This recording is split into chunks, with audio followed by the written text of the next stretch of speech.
Bonjour and welcome back to my channel. Claude here. I thought that for today's video I will show you my face, bearing in mind that I'm going to be talking with you about my favorite subject, which is tarot. So this is my little Odin. You may have seen him if you looked at some of my shorts. That's my little sidekick. He's always sitting next to me when I'm reading. And today I'm going to do a VR to Katey Flowers' tag, which is the no disclaimers tarot tag. Now please, okay, do not get offended by my opinions, and if you know you're going to get triggered, then please click off, because, you know, the thumbnail said it all. It's going to be uncensored points of views, and to put it politely, everyone has belly buttons. It's the same for their opinions, okay? So these are just my views, what I think about tarot, and I'm very excited to do this VR. I heard of it because Sylvain Deadly Sins did his VR to this tag. I really recommend this channel. I will leave all of his details in the description box below, as well as Katey Flowers' video link for this no disclaimers tarot, because it's really interesting to hear what people have to say, you know, being really honest about a few things about tarot. So, without further ado, the first point was, what trends or tropes in tarot annoy you? If you see me looking down, it's because I've got it on my laptop. Right, so where do I start? There seems to be some kind of snobbery regarding mass market decks as opposed to independent decks. Now, I personally really do not care where my deck comes from. If there is an independent deck that I really like and I want to support the creator, I'm going to spend the money for it and I'll buy it. By the same token, I have some mass market decks that are my favorite decks, and I really get on well with them and I use them all the time. To show you just a few, the Wizard's Tarot, the Tarot in Wonderland. Okay, these are my, you know, reading decks. I love them to bits, no problems with them. I think the artwork is great and they are very nice to use. So I really wish that, I don't know, people didn't get so up their own butts, shall I say? As I said, don't get offended, and just use the deck that really speaks to them. You know, to me, a tarot deck needs to speak to me. It's very much a personal point of view on whether I like the artwork, on whether I get the symbolism, do I like the color scheme, you know, this kind of thing. So that's my first one. Second point, you know, trends that annoy me, and it's in tarot, but mostly creating tarot decks. It's the renaming of the major arcana. Now, I'm all for creativity, and in the minors, I think it's nice, you know. So, for instance, if you have, instead of cups, you have horns, like in Odin's Playbook Tarot, that's really nice because you can still see the meaning of it. You know, it's water element, so that's okay. But the major arcana, they represent archetypes that speak to everybody. So for instance, the Hermit. Well, we know what the Hermit is. Yes, it represents, you know, looking inwards, searching and so on, but it also represents isolation, maybe the need to retreat, it may be a mentor. And I've seen the Hermit renamed meditation. And I'm like, that's a little bit limiting the meaning of the card, and not everyone anyway associates with meditation. I mean, my mind works really fast and meditation is very much a work in progress for me. So for me, you know, that's just an example that came to my mind about why I don't like major arcana being renamed. It's just not my thing. Okay, and my final point on, you know, the trends that annoy me in tarot, it's the love and light. The fluffy readings. Now please, before you click off, unsubscribe and just get angry at me, hear me out. Right, I believe tarot is an empowering tool. Tarot is something you use to look at your life problems and solve them, hopefully, you know, find a way. Or if you have a decision to make and you don't know which way to go, left or right, you get a tarot reading and that gives you an idea. Now, there is no light without darkness anyway. So there is no point in sugarcoating everything in a tarot reading and saying, oh, you know, all the troubles are going away, you're not going to have any problem. Why would you do that? If there's going to be some challenges, it's better to know about them and be prepared and look at solutions. So when I read tarot, for anybody, I look at tarot as, okay, I'm going to try and empower you and give you control of this situation, no matter what it is. So yeah, I really have problems with the love and light, everything is fine. You know, life is unfortunately not always fine. And very often when people turn to tarot anyway, it's because they need a solution. So that was my answer to question 1. Okay, question number 2. Which deck do you feel is overrated? Now again, oh, this is an annoy, this is going to upset people. Please remember, it's just my opinion. The Light Seers Tarot. I have seen it featured in the Only 10 Decks, the other tag that Katey Flowers did, and I responded to it. I don't get it. I can't even tell you why I don't get it. I look at the deck and I don't get it. And there's nothing wrong with the deck, it's probably something wrong with me, but it really does not speak to me. I just, nah, sorry, don't get it. Next, question number 3. What are your least favorite decks you've seen since joining TarotTube? Okay, so I've looked at, you know, quite a few different readers. And I know most decks they use, you know, it is that sad. I spend a lot of time looking at cards. I don't like the Wild Unknown Tarot, and again, I know some people really love it. I just don't like it. When I see it on a spread, to me it's just scribbles, basically. I don't get the imagery, I just don't like it, and I see it everywhere. Every time I look at a reading, I'm like, oh, there's that deck again that I don't like. So that's it. I don't want to spend too much time on the decks I don't like because, yeah, whatever. Okay, question 4. What is the one card that has ruined the deck for you? Ah, the Three of Swords. Now, you know the imagery of the Rider-Waite-Smith with the heart and the 3 swords that pierce it? Well, I have issues with that, because to me the swords represent the mental realm, so you know, thoughts, ideas and so on. And 3 is creativity, expansion and growth. So I don't understand how this is heartbreak. We have the 5 of Cups, you know, emotional challenge, which basically, you know, is sadness, sorrow, regrets. This is the heartbreak card. The 3 of Swords is not that. So it really, really gets to me that every time I put my hands on a deck, that's not a Tarot de Marseille, you know, that's based on the Rider-Waite, obviously it's going to have this kind of imagery. Now, I am not going to buy a deck because of this card, just so we're clear, but it is a problem for me. Now, I want to mention a tarot deck, and I've got the card out to show you, that actually dealt with this really nicely. It's called the Relative Tarot. I believe it's by Carrie Paris. I've done a review of this on my channel. If you want to check it out, I'll leave you a link in the description box. And she's done it so well because she's put the traditional Rider-Waite-Smith imagery, and then she's put what I see as the meaning of the 3 of Swords, which is the mental breakthrough. And I'm going to show it to you. So I hope you can see this. Let me do this. So you've got the heart right at the top, which I don't like. But then here, if you look closely, his head is being pierced by the swords. And I thought that was so nicely done. It put a big smile on my face. Yeah, so really like that. So yeah, the 3 of Swords. It's a sticky point, you know, I'm not going to lie. Then we have question 5. Which out of print deck do you wish was still in print? Okay, generally speaking, if I can't get my hands on a deck, I just see it as this was not the deck for me. It's not meant for me. I'm not the kind of person who's just gonna mope about it. But there was an independent deck, the Northern Animal Tarot, which obviously I can't show you because I don't have it. And it's now going to its 3rd edition. So the first one was with my favourite cardstock, and it's a linen stock, and I love that. I think it's brilliant for the cards because they resist shuffling much better. They're nice, buttery, they shuffle nicely, right? Anyway, it's a matter of preference. Now the first edition was that linen stock, and God, I wish I'd known that this deck existed, but I didn't know.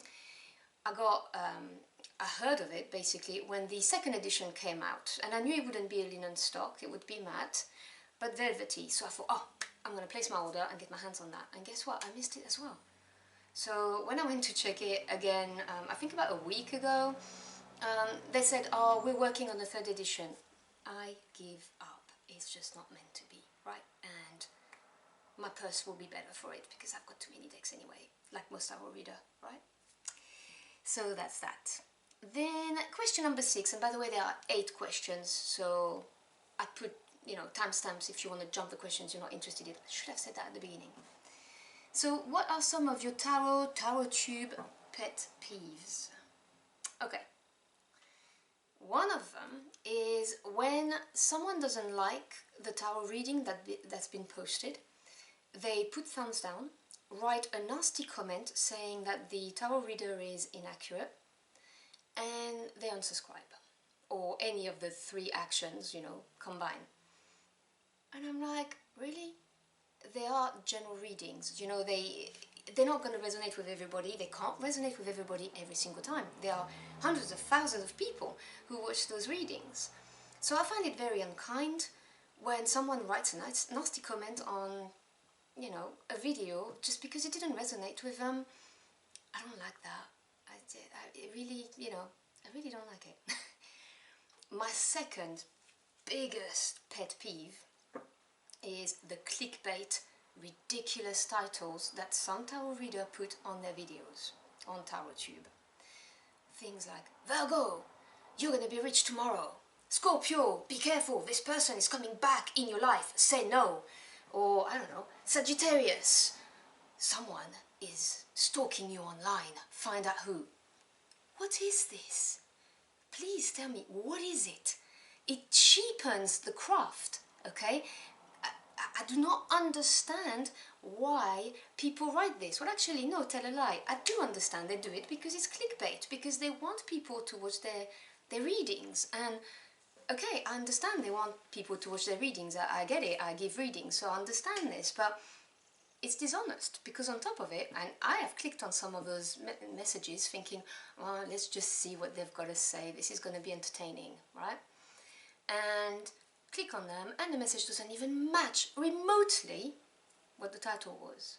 Even worse, sometimes it does match, but you can tell that the cards that have been pulled, you're like, okay, really, how does this mean this, you know? So I don't like the dishonesty. I think it cheapens tarot readings, generally speaking. I also think it's misleading. You know, we're supposed as tarot readers to be there to support people, help solve problems, and how does saying to somebody, someone is stalking you, or, you know, you're gonna have your revenge, or, I don't know, that kind of thing, how is that helping people? You know, you're getting people to stress over this. You know, they see their sign, they see, you know, someone is stalking you, found out who, or someone is plotting against you at work, and people become paranoid. That's not nice, that's not a nice thing to do. So, yeah, I take real issue with this. Hang on, I need a bit of coffee.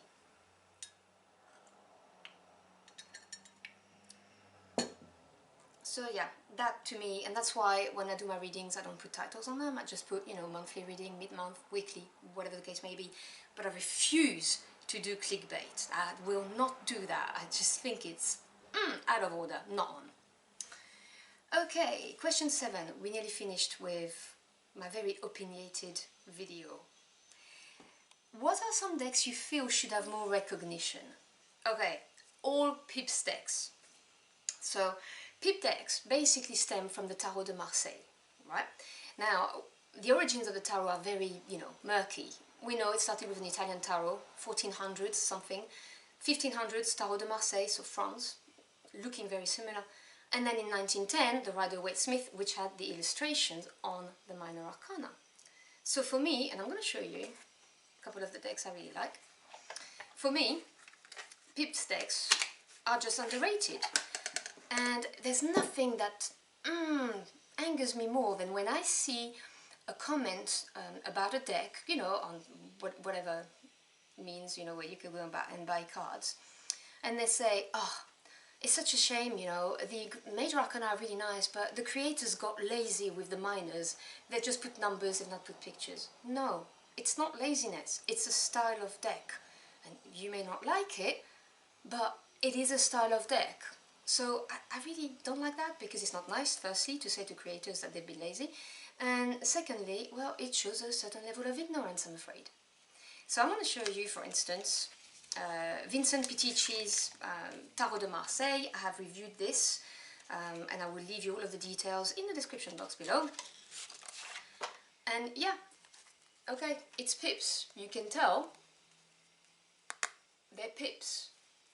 I hope it's focusing. So it's a pip deck.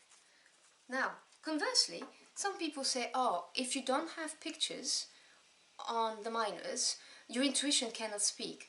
I disagree. To me, when you have pictures on a deck, sometimes it's very distracting. So I own many different types of decks. I have Rider-Waite-Smith, you know, clones or inspired and so on, and lots of Tarot de Marseille. And I'm like, you know, when you show me a Four of Wands like that, well, I know numerology and I know what the one stands for. So I have a multitude of meanings that I can associate to this card. But if you give me the Rider-Waite's one, with the mausoleum, you know, with the soldier and in his tomb and the swords there, right? That really reduces what I can say about it.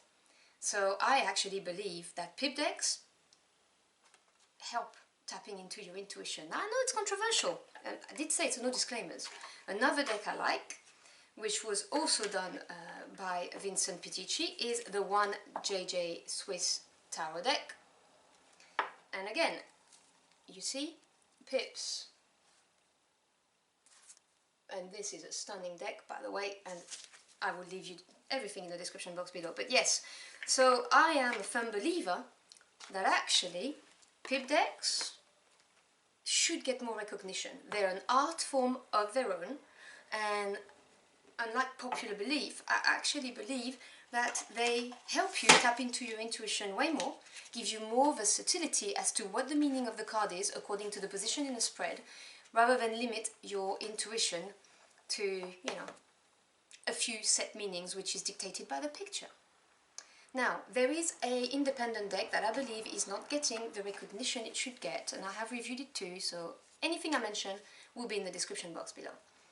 And this deck is Odin's Playbook Tarot, okay? And this is made by Danielle Norman, a lovely woman. And the concept of this deck, now this is a Rider-Waite-Smith inspired, so you will recognize the imagery. So for instance, I think that was the Three of Wands. Yeah, you've got the Three of Wands here. The Six of Swords, you know, with the boat. But what she's done is, with every card, she has added a rune. So if you look at the bottom of this card here, I hope you can see it, this is the Wheel of Fortune and you have a rune. And so you get the meaning of the rune and the meaning of the card, and you get even more meanings, is what I'm trying to say. Now the artwork is really nice and earthy. This is the back of the card. And I really believe that this deck is underrated. I may be wrong, maybe lots of people are using it and I'm not seeing it, but you know how YouTube is, they always promote the same people, so, you know, I can only see what I can see on YouTube. But I don't see people using this, and I'm very, very surprised, because this is a great deck. So as far as indie decks are concerned, this is one of the ones that I would say deserve more recognition. And she spent so much time and effort. You know, there's a lot of research that went into this. It's all explained in the guidebook. It really is worth a look. And finally, what are your thoughts on negative reviews? Okay, so I do reviews probably every week, once a week. I may jump, you know, a week, but yeah, pretty much 3 or 4 times a month. Now, negative reviews, I personally believe they are beneficial, but only if they are well informed. I don't like it when people start slagging off, that's an English term, so, you know, talking down about a deck or a book, whatever, and they have not done their research. That just, I can't stand that. So, you know, a negative review has to be well informed, based on facts, and obviously your personal opinion, and it needs to be disclosed. And this is all about honesty and integrity, and I think Katey Flowers, if I remember correctly, she hinted and touched on that, about the integrity. You know, when you review a deck or a book, this is your own opinion, and this is for you, your channel, and for the people who watch you, and you owe it to them and to you that you're going to be honest with your opinion, because you want people to know what you think is good, what you think is bad, right? So, well informed, honest, and no rudeness. To me, okay, we may be swearing when we talk with our friends and so on and so forth, but I don't believe that this should be part of a review, because it needs to be, you know, semi-professional kind of. And also non-aggressive, you know, like not a personal attack on the creator or the author of the book, because it's just your opinion. And as I said at the beginning of the video, opinions are like belly buttons, right? We all have one. So that's what I would say. And the other thing Katey said, and I agree with her, because that happened to me, she said, you know, sometimes I'd watch a review and someone would say something negative about the deck, and I'd think, well, but actually I like that, so I'm going to go and buy it. Well, that's exactly what happened to me. So, you know, your negative can be a positive to someone else, which I believe is, you know, important. So there you have it. This was my no disclaimers tarot. I hope you've enjoyed it and that, you know, you chilled with me a little bit. And if you have any questions about the decks or anything like that, as I said, it's in the description box below. Please let me know what you think in the comment box. I would really, really love to hear from you. As long as you're not gonna attack me, please don't do that. That's just not very nice. And go and check out, if you have time and you want to, Sylvain's VR to this no disclaimers, because he's very funny and very opinionated, which is why I really like him. And thank you so much to Katey Flowers for this tag. I had great fun once again with one of your tag, so thank you for that. So to all of you, I wish you a beautiful day, and I'll see you again very soon. Until next time, au revoir.